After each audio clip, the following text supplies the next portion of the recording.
A paz do Senhor, professores, eu sou o professor Pedro Júnior e estamos com mais um estudo para professores de jovens. Hoje estudaremos a 14ª lição, que tem por título Fé para crer no fim da história e na condenação eterna. O texto principal está escrito em Mateus capítulo 12, versículo 37, que nos diz: Porque por tuas palavras serás justificado, e por tuas palavras serás condenado. O resumo da lição nos diz: Deus é justo e nos recompensa segundo nossas escolhas. Ao lado você tem a leitura semanal, é importante que você faça ela junto aos seus alunos. São dois os nossos objetivos. Primeiro, compreender a respeito da ideia do fim e explicar a respeito da condenação eterna segundo o cristianismo. O texto bíblico, que é a base para essa lição, está escrito em Apocalipse, capítulo 1, versículos do 1 ao 7, livro das Revelações. Importante que você faça toda essa leitura junto com seus alunos. A título de introdução, professor, é preciso dizer que chegamos na reta final, última lição do ano e também do quarto trimestre. E hoje, mais uma vez, nós falaremos a respeito do fim da história e sobre a condenação eterna. É meio que um complemento da lição anterior. Então, o livro de Apocalipse, que é onde está o texto bíblico base para essa lição, nós precisamos entender que ele não é somente o último livro da Bíblia, mas também traz os desfechos finais dos últimos capítulos da história de toda a humanidade. Nós sabemos que Deus criou os céus e a terra, mas o pecado mancha toda a criação, inclusive o céu e a terra e os homens. Por isso, há necessidade de uma purificação, de uma transformação pelo Senhor. Então, o próprio Criador vai restaurar, diante do seu poder, mediante ele, todo o universo, expulsando e extinguindo de uma vez por todas o pecado que deteriorou o ser humano e o mundo. Sobre isso que nós iremos falar. Nós temos 2 tópicos apenas nessa lição, como na lição anterior. Vamos então para o ponto 1 da lição. A ideia do fim. Nós temos 2 subtópicos: João e a revelação do futuro e pelos olhos da fé. Aqui nós vamos falar sobre o fim revelado nas Escrituras, sobretudo no livro de Apocalipse. O estudo das últimas coisas recebe o nome de escatologia, que é o estudo dos últimos acontecimentos. E aí nós precisamos ser fiéis à escatologia bíblica e à nossa escatologia pentecostal, que é bíblica. Para isso você pode usar livros que sigam a nossa linha escatológica, nossa declaração de fé, para que os nossos alunos possam entender o caminho, esse traçado escatológico que nós entendemos ser o verdadeiro com base nas Escrituras. Então, existem várias indagações a respeito do fim. Algumas pessoas entendem que no mundo tudo se renova, começa outra vez, bebe um pouco dessa ideia de reencarnação, que você nasce, renasce, tenta melhorar e vai de novo, formando um ciclo sem fim, como se não existisse um final para todas as coisas. Mas a Bíblia indica, sim, que haverá um fim, e esse fim é o início, é até paradoxal, da eternidade. Que são 2 caminhos, como nós bem pregamos, céu ou inferno. Então, o apóstolo João, no livro de Apocalipse, revela detalhes da segunda vinda em Cristo, que vai ser repartida. A primeira fase da segunda vinda, arrebatamento da igreja, onde ele levará para si, ou tomará para si, com grande força, os salvos, como nós já conhecemos, e a segunda etapa da vinda de Jesus é aquela com poder e grande glória para a guerra do Armagedon, pós grande tribulação. Então o aluno precisa estar bem situado. Aí você pode recapitular esses pontos escatológicos com ele, querido professor. Não deixe de fazer isso para que ele não fique perdido na história escatológica. Então nesse ponto 1 você vai tratar sobre a ideia do fim, que é real, e a Bíblia diz sim que haverá um fim. E pelos olhos da fé, que é o subtópico 2, nós precisamos dizer que Deus oferece a graça, o seu perdão, a sua misericórdia, e aí nós precisamos aceitá-lo, não podemos rejeitar. Por quê? Nós precisamos estar com ele quando todo esse desfecho do livro do Apocalipse estiver acontecendo. Nós precisamos estar junto com o Senhor, nós precisamos estar salvos, caso contrário estaremos sendo condenados, indo para a perdição eterna, o fogo eterno, como nós bem vimos na lição anterior. Para isso eu trago um subsídio na página 264 de um livro bem interessante, A Cronologia do Fim dos Tempos, de Ron Rhodes, 264.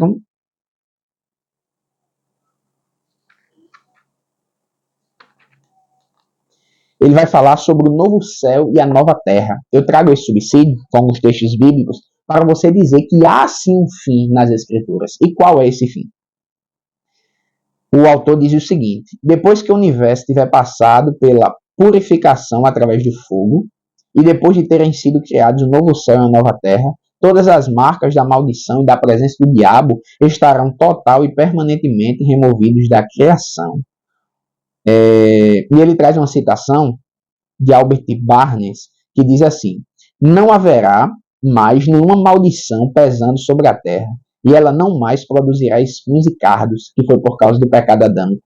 O homem não precisará mais comer pão conquistado com o suor do seu rosto. A mulher não precisará sofrer dores como acontece hoje. As moradas dos abençoados não mais precisarão suportar a maldição da enfermidade, da dor, da lágrima e da morte. Glória a Jesus. Ele fala ainda da ampliação do céu. Deus criará novos céus e uma nova terra e unificará o céu com um novo universo, formando uma morada completa que será nosso lar para sempre. Isso significa que o lugar em que Deus mora será ampliado de modo a abranger todo o universo criado, que será transformado num reino maravilhoso e perfeito, adequado à glória do céu. Se cumprirá profecias tais como, atenção, Isaías capítulo 65, versículo 17. Pois eis que eu crio novos céus e nova terra, e não haverá lembrança das coisas passadas, jamais haverá memória delas, da corrupção, do erro, do engano, do pecado. Profecia como a de Apocalipse 21, versículo 1 e 5, também se cumprirá, quando diz: vi novo céu e nova terra, pois o primeiro céu e a primeira terra passaram, e o mar já não existe. E aquele que está sentado no trono disse: eis que faço novas todas as coisas. E acrescentou: escreve, porque estas palavras são fiéis e verdadeiras. Glória a Deus. Mateus capítulo 19, versículo 28 fala de uma regeneração, fala de uma restauração de todas as coisas.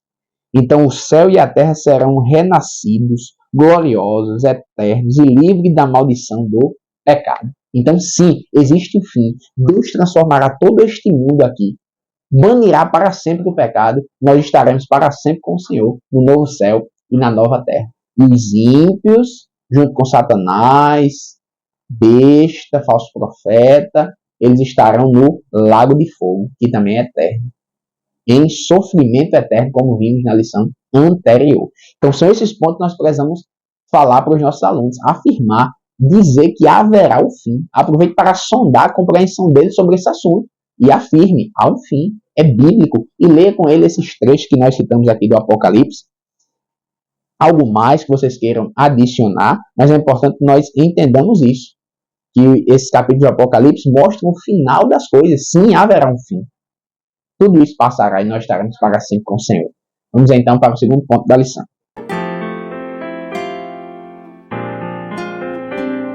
Olá, querido professor. O segundo ponto da lição tem por título a ideia cristã da condenação eterna. Então, qual é a ideia? Esse tópico traz consigo 3 subtópicos: uma decisão pessoal, uma retribuição para os que rejeitam a graça divina e o estado de privação. Então, nós precisamos abordar nesse ponto aqui o que? A condenação eterna será uma recompensa para aqueles que deliberadamente rejeitam o Pai e o Filho em suas vidas. Não é Deus que quer colocá-los ali. O inferno foi criado para Satanás e seus anjos. Mas o homem ímpio, mau, que rejeita o sacrifício de Jesus, vai para lá também.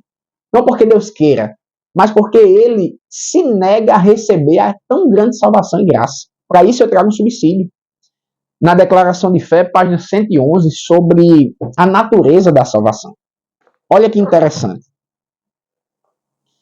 Página 111 nós temos: a salvação é nos oferecida pela graça mediante a fé no sacrifício de Jesus Cristo na cruz do Calvário.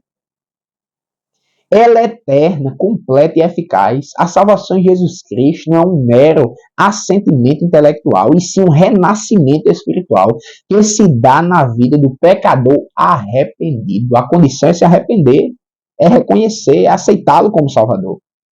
No ato da aceitação, o pecador é imediata e simultaneamente salvo, justificado e adotado como filho de Deus. Glória a Jesus.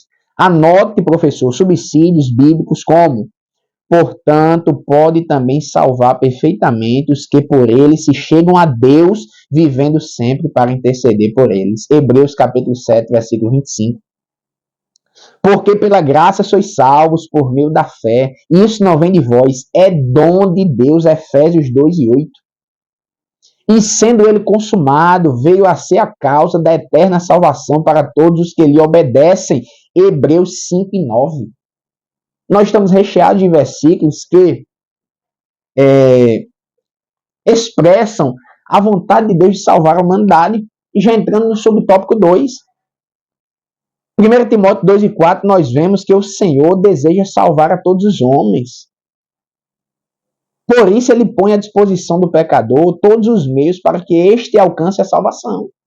Lucas capítulo 18, versículo 23, Efésios 4 e 30, 1 Tessalonicenses 5 e 19. Mas o pecador insiste em dizer: eu não quero. Então, quem rejeita a graça de Jesus, porque a graça é irresistível, nós temos o livre-arbítrio, e podemos decidir isso, porque Deus permite com que façamos isso.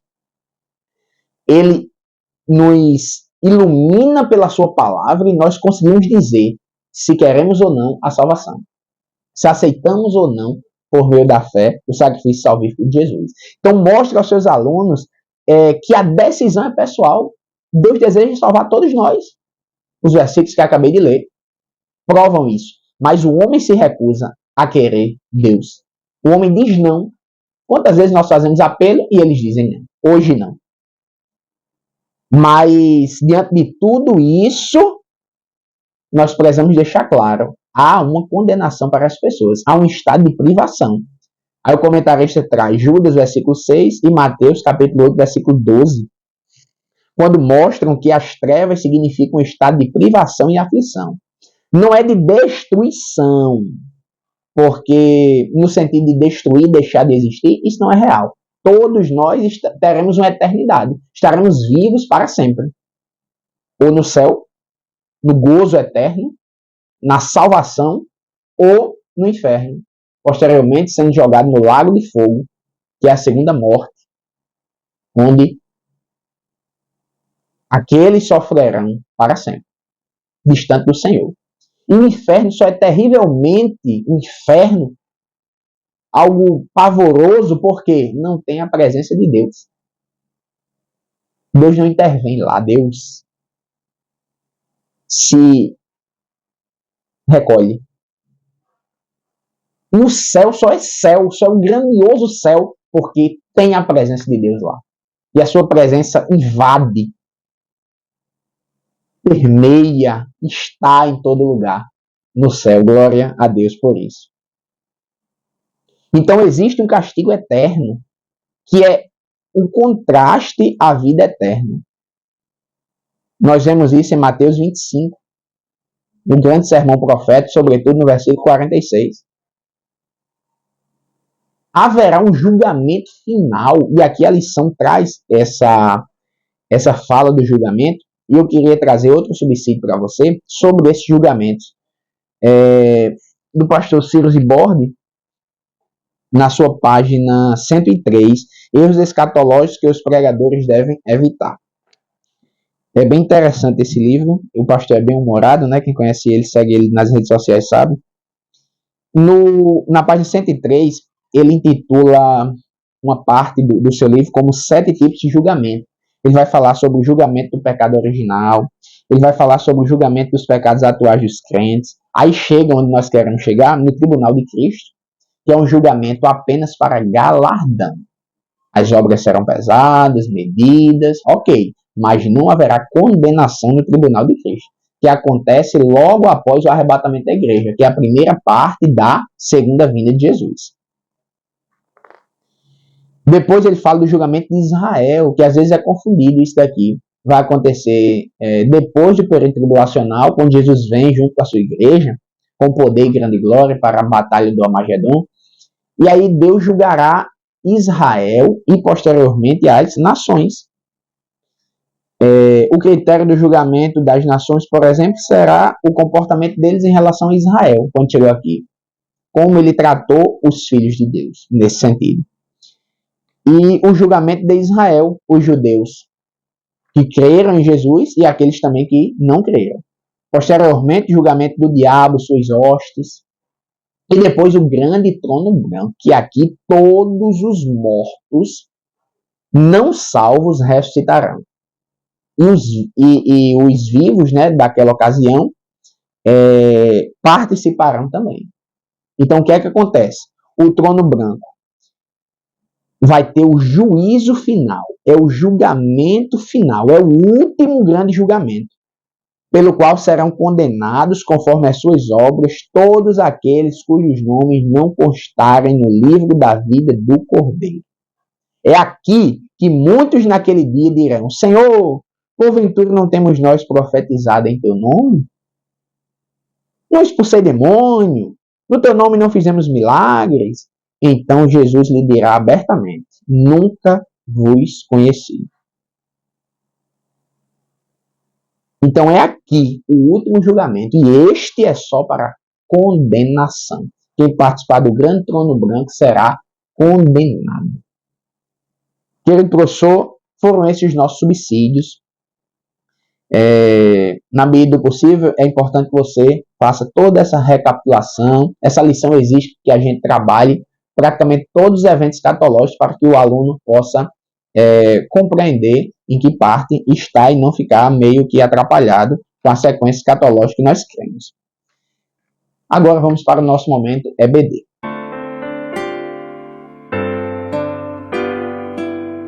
Olá, querido professor, estamos em mais um momento EBD. É o momento que você pede ao seu dirigente ou você mesmo faz a divulgação que vocês estão estudando na Escola Bíblica Dominical. Aproveito para divulgar a nova lição. A nova lição tem por título Os Fundamentos dos Apóstolos e dos Profetas. Muito interessante. Comentada pelo nosso pastor Elias Torralbo.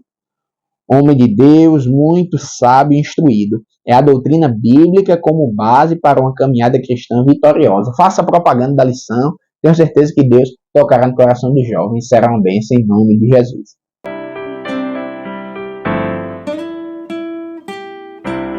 Querido professor, estamos com mais um momento de subsídios, dicas pedagógicas para que você enriqueça cada vez mais as suas aulas.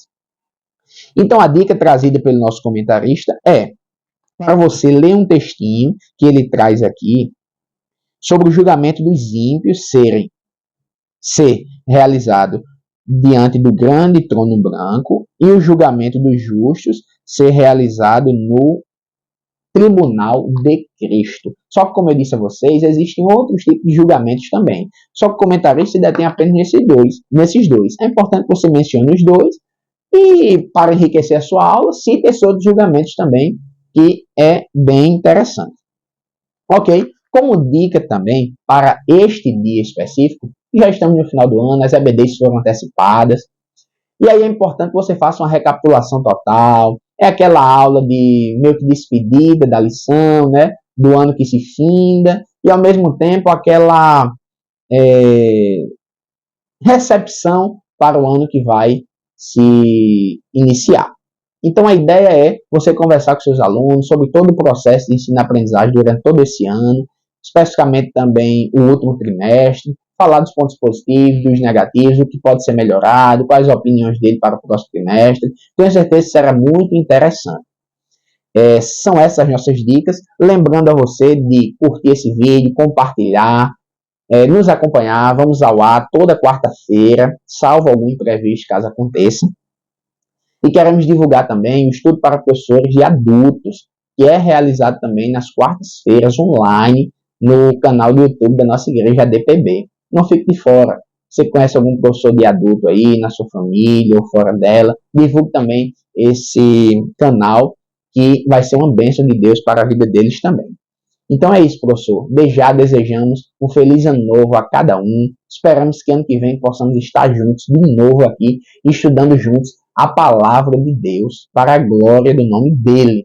Foi um prazer estar com vocês esse ano 2023 e os meus votos e da professora Raquel são de muitas felicidades, muitas matrículas para a sua sala e que 2024 seja um ano mais abençoado ainda para a sua vida, professor. Saiba, seu trabalho é muito importante. Continue firme, Deus está contigo e Ele se alegra e se agrada desse ministério do ensino da palavra de Deus. Não desista, as dificuldades são grandes, mas Deus está com você.